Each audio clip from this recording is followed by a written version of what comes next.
Hi, and welcome to my presentation on my community.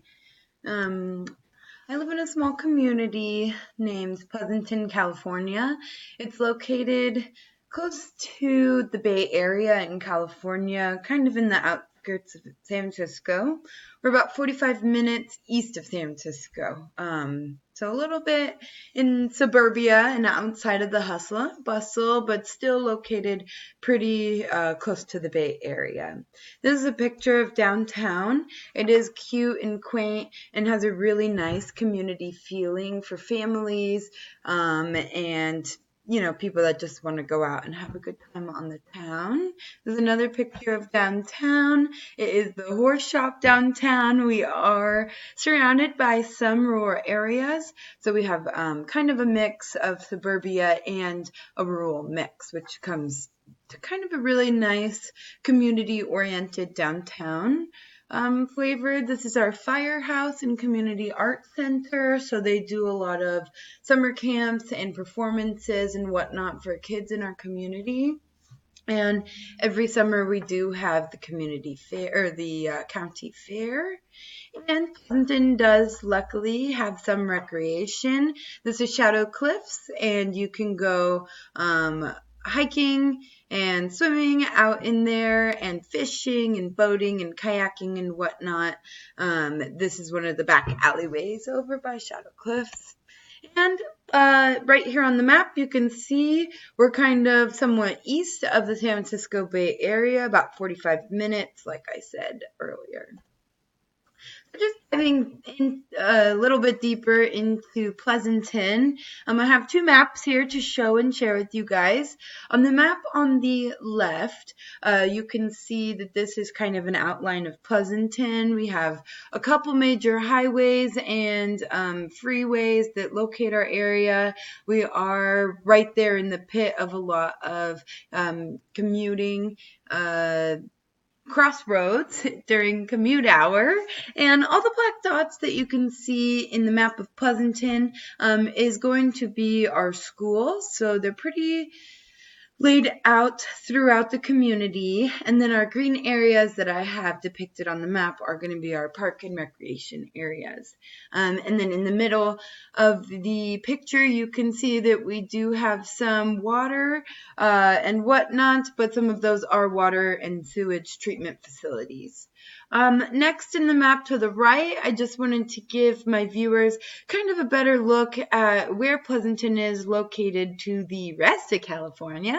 So we're located in pretty much a little bit higher than the middle. Northern California is what local residents kind of classifies Pleasanton as. And we are close to some major metropolitan areas, including San Jose, San Francisco, and the rest of the Bay Area. The demographic of Pleasanton is pretty interesting. Growing up here, I do have to say I've been very blessed to have a very diverse community and the citizens that I share this community with. Pleasanton is sitting at a population right now about 82,372. I did pull that from the 2018 population estimates, so that may have changed since 2019 came. The median age in Pleasanton is about 42, so we cater to a lot of young families, which is kind of what Pleasanton is known for. It's known to be a really good area and community to settle in with upcoming families. And gender, we're about 50-50, but females, there's slightly more. So there's about 34,000 males, 35,000 females, and 12,000 who categorize as others. So that's going to take care of our transgender people in our community and other people that may identify differently. The map that I have shown here kind of shows the population distribution across Pleasanton. So as you can see using the table in the upper right hand corner, There are places where it's more dense versus more spread out, and that could be for a number of reasons. It could be, like I said, the water treatment facilities, place of business, and we do have quite a hilly foothills towards the lower left-hand corner of this picture, so that kind of helps spread people out too, is the hills. So looking a little bit closer into the demographic of Pleasanton, I've pulled some of these great graphs and tables in regards to race and ethnicity. There are a majority of a white population in Pleasanton. However, that is changing dramatically over the years. I can attest to that. We are looking at more of a heightened Asian and Hispanic population. And then this graph kind of looks at. So there's a 54.4% white population in Pleasanton, 9.5 Hispanic, 2.1 Black population, 29.6 Asian, and 3.6 mixed, followed by a 0.8 in other. In our religions that we have here in Pleasanton, a majority of us are none, and we do not participate in any religious groupings or organizations. However, the most prominent one is going to be Catholic, followed by Evangelical Protestant, other, and then mainland Protestant, Black Protestant, and Orthodox. I do have to say that we do have other ethnicities and religions in the mix there too, but these are the ones that are predominant in Pleasanton. I think that the ethnicity in Pleasanton definitely comes out in the services and the goods that we have serviced to us here. You can see it a lot in the restaurant and entertainment industries. You have so many different types of restaurants, from Moroccan to Indian to Hispanic foods, Latin, to Italian and Mediterranean, Greek. I mean, you name it, we got it. And I think that that really shows in our community as well, because Pleasanton, to me, really embraces that. There's a lot of different churches and synagogues, temples, and places of religious practice, and you could definitely see that when going around the community. Something that I really liked growing up in Pleasanton was the diversity through our community, through our multicultural fairs and community events or gatherings. Here we take a closer look at the education in Pleasanton. Like the previous map that I showed before, we do have a pretty good spread of schools here. You could tell by the black dots on the map. And in this other graph, you can tell by the education retention in Pleasanton for those who are either of high school age and on. You can see that there's a huge spread where most people have a bachelor's degree or master's degree and continue on after high school, but you can see that there are some people in our community who have lower than that, but it is pretty standard for people to go to college and receive those degrees. Pleasanton was recognized to be one of the top 10 school districts in California, followed by our high school, which is high schools which are consistently ranked amongst the top 100 schools in California. So it is a good place for education. Continuing on into the crime rates of Pleasanton. Pleasanton up here in the upper right-hand corner shows Pleasanton versus the U.S. national average for crime rates. So Pleasanton does fall lower than that in the crime. And following below that, I have put a table to show the annual crime rates of Pleasanton, with a total number of crimes being about close to 2,000, and most of the time it is property damage, as you can tell. Something that I think Pleasanton stands out with in the crime field is that they do kind of a drug abuse resistance education program to all elementary age students, and that includes a comprehensive drug prevention curricula, and that has helped to prove a huge decrease in the amount of drug use of teens and adults, of graduates from that program. And that's a great thing Pleasanton offers. Continuing on, some formal institutions that Pleasanton has to offer are going to be Kaiser, Safeway, Oracle, Workday, and Pleasanton Unified School Districts.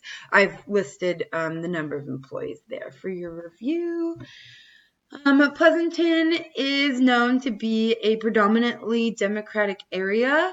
Most of our representative officials and people in office identify as Democrat.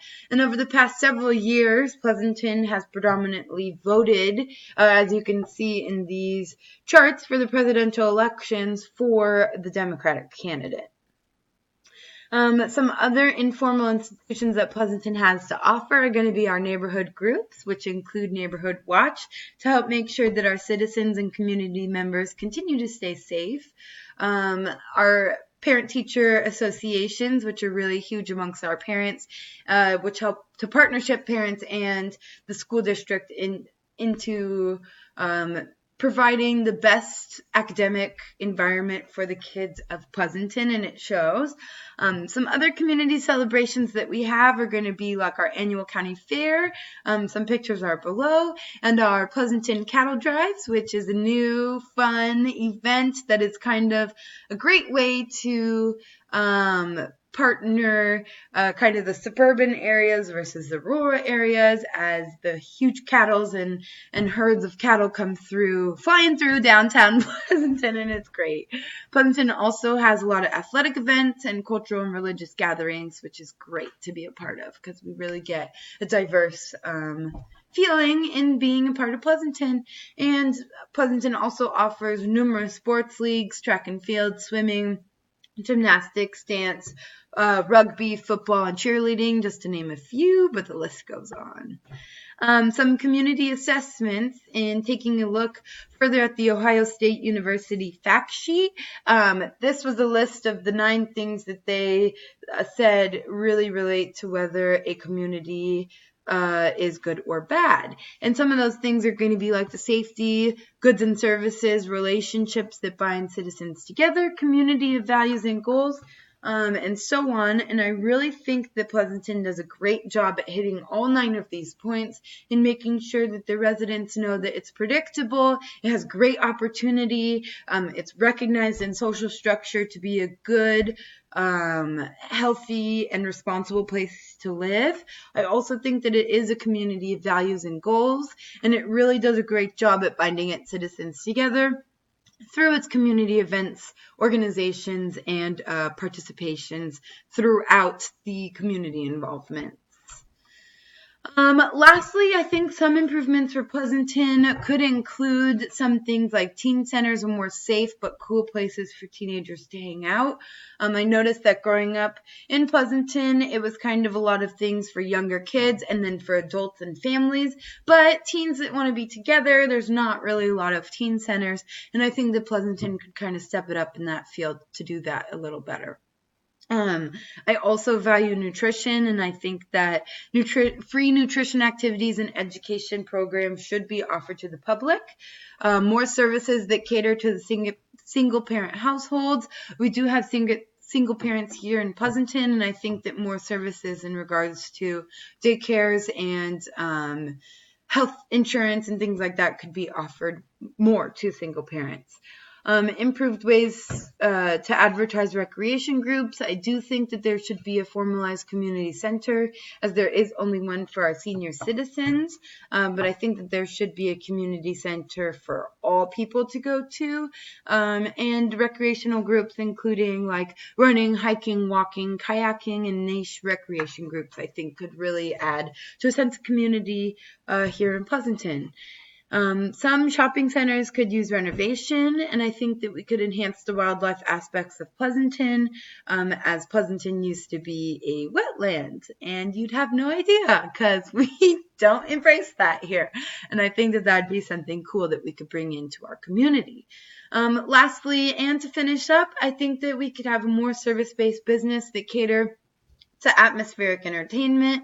It'd always be great to have somewhere fun to go to after a long day working, and to have that environment versus like your brand restaurants. I really think somewhere with like a patio and furniture and fireplace seating, and something atmospheric that really helps Pleasanton embrace our diversity and the differences and everything that we have to offer here. And lastly, here are my references if you'd like to take a better look at some of the things that Pleasanton has to offer, or better yet, come and visit us, and we'd be happy to help show you around. So thanks for learning about Pleasanton, and I can't wait to learn about everyone